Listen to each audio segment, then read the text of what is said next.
আমরা লাস্ট এপিসোডে দেখেছি ইয়াওশান জিয়ানের টিচার হওয়ার জন্য রাজি হয়ে যায়। তারপর জিয়ানের ট্রেনিং শুরু হয়ে যায়। তারপর আমাদের জিয়ানকে দেখায় এবং তার সাথে সিস্টারকে দেখা যায়। এবার জিয়ান তার সিস্টারের সাথে ভালো ব্যবহার করে। জোনা তার ভাইকে অনেক ভালোবাসত এবং তাকে কখনোই দুঃখী দেখতে চাইতো না। জিয়ান তার সিস্টারের কাছে কিছু টাকা ধার চায়, তখন তার সিস্টার খুশি খুশিতে তার পার্পল গোল্ডেন কার্ড দিয়ে দেয়। তখন তারা দুইজন মার্কেটে যায় ইনগ্রিডিয়েন্ট আনার জন্য, যা তার টিচার আনতে বলেছিল। যখন তারা ইনগ্রিডিয়েন্ট কিনে মার্কেটের বাইরে এসেছিল, তখন জিয়ালি হাউজের সৈন্যরা তাদের ঘিরে ফেলে। তখন আংটিতে থাকা তার টিচার বলে তাদের সাথে ফাইট না করে চলে যেতে। তারপর তারা সেখান থেকে পালিয়ে যায়, কারণ তাদের কোনো জায়গায় যেতে হবে আরও ইনগ্রেডিয়েন্ট আনার জন্য। তখন জিয়ালি হাউজের হেডের ছেলে সেখানে আসে, যার নাম জিয়ালিয়াও। সে এতটাই নির্দয় যে ভুলবশত কেউ তার সাথে ধাক্কা খেলে তাকে নির্মমভাবে মেরে ফেলে। তারপর জিয়ান একটি দোকানে যেয়ে লেভেল 1-এর ইনগ্রিডিয়েন্ট কেনাকাটা করছিল, তখন জিয়ালি সেখানে এসে চারপাশ ভাঙচুর করতে থাকে। তাকে থামানোর জন্য জিয়ান আগে যায়। তখন জিয়ালি হাউজের সৈন্যরা জিয়ানকে চারদিক দিয়ে ঘিরে ফেলে। সে যখন জিয়ানকে মারতে যাচ্ছিল, তখন তার সিস্টার জুনার তাকে বাঁচিয়ে নেয়। তখন জিয়ালির ছেলে জুনারকে দেখে তার সাথে ফ্লার্টিংভাবে কথা বলে এবং বলে ওর সাথে তো আমিই বিয়ে করব। এটা শুনে জিয়ানের অনেক রাগ হয়। তখন জিয়াও ক্ল্যানের গার্ড আসছিল দেখে তারা সেখান থেকে চলে যায়। তারপর জিয়ান সব ইনগ্রিডিয়েন্ট নিয়ে মেডিটেট করার জন্য প্রস্তুতি নেয় এবং টিচার সেই ইনগ্রিডিয়েন্ট নিয়ে এক লিকুইড মেডিসিন তৈরি করে। তার আগে টিচার ফায়ার প্রডিউস করা এবং তা কন্ট্রোল করা জিয়ানকে শেখায়। জিয়ান তার সবটুকু দিয়ে ফায়ার প্রডিউস এবং কন্ট্রোল করা শিখে নেয়। এটি দেখে জিয়ানের টিচার অনেক অবাক হয়ে যায়, কারণ লেভেল 3-এ এটি অনেক হার্ড কাজ। কিন্তু এটি এতটাই হার্ড যে জিয়ান এটি করার সময় তার মুখ দিয়ে রক্ত বেরিয়ে আসে। পরবর্তী এপিসোডে আমরা দেখছি যে টিচার জিয়ানকে হিল করে এবং তার লেভেল বাড়িয়ে 4 করে দেয়। তারপর আমাদের এক নতুন জায়গা দেখায় যেখানে কোনো কিছু বিক্রি করা হচ্ছিল এবং সেখানে 3 শাহী পরিবারে ছিল। সেখানে একটি জিনিস নিলামে তুলে, আর এই নিলাম পরিচালনা করছিল ইয়াফি নামের একটি মেয়ে। অপরদিকে জিয়ান যখন তার টিচারের কাছ থেকে জানতে পারে তার লেভেল 4 চলে গেছে, তখন জিয়ান অনেক খুশি হয়ে যায়। জিয়ানের টিচার একটি খাবারকে ভ্যাকুয়াম পাম্প টেকনিক ইউজ করে হাওয়াতে ভাসিয়ে খাচ্ছিল। এটি দেখে জিয়ান এই টেকনিক শিখতে চায়।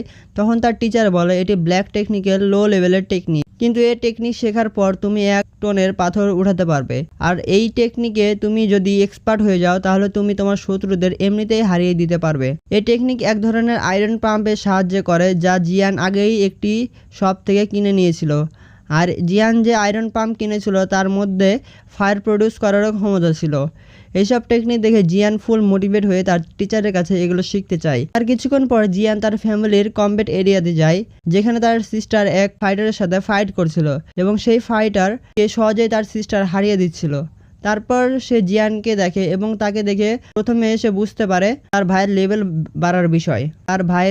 বাড়ার বিষয় এবং অনেক খুশি হয়। তারপর ফাইটার জিয়ানকে রিংয়ের মধ্যে দেখে নিরাশ হয়ে যায় সেই ডিলের জন্য যা নায়ানের সাথে করেছিল। সেই ফাইটারের লেভেল ছিল 8।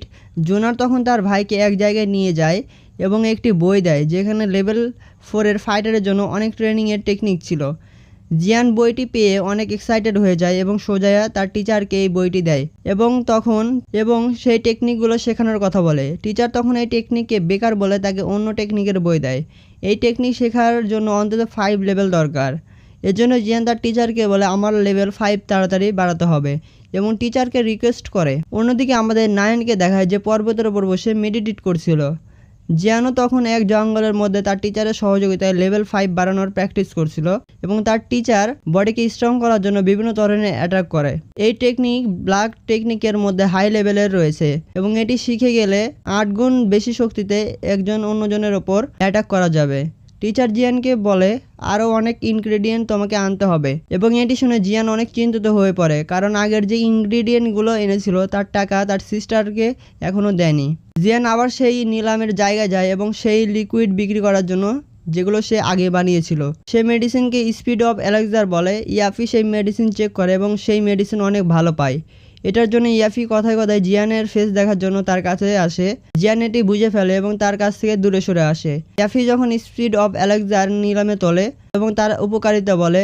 স্পিড অফ এলেক্সারের উপকারিতা হলো দৈকুর লেভেল তাড়াতাড়ি বাড়ে এবং এটার কোনো সাইড ইফেক্ট ছিল না। সাইড ইফেক্ট অনেক গুরুত্বপূর্ণ, কারণ এর আগে এপিসোডে আমরা দেখেছি নায়ান যে পিল দেখাচ্ছিল সেটির সাইড ইফেক্ট ছিল, এটির কোনো সাইড ইফেক্ট ছিল না, এজন্য এটির অনেক দামে বিক্রি হবে।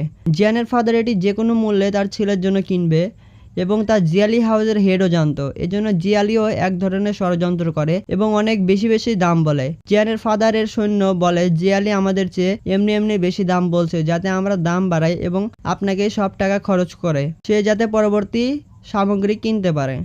জিয়ালি সেই মেডিসিনের দাম বলতে থাকে, কিন্তু জিয়ানের ফাদার সেই মেডিসিন যে কোনো মূল্যে কিনতেই হবে তার ছেলের জন্য। এই মেডিসিনের দাম বাড়তে বাড়তে 40,000 কয়েনে থামে এবং এটি জিয়ানের ফাদার কিনে নেয়। আর এখানে এই এপিসোডটি শেষ হয়ে যায়।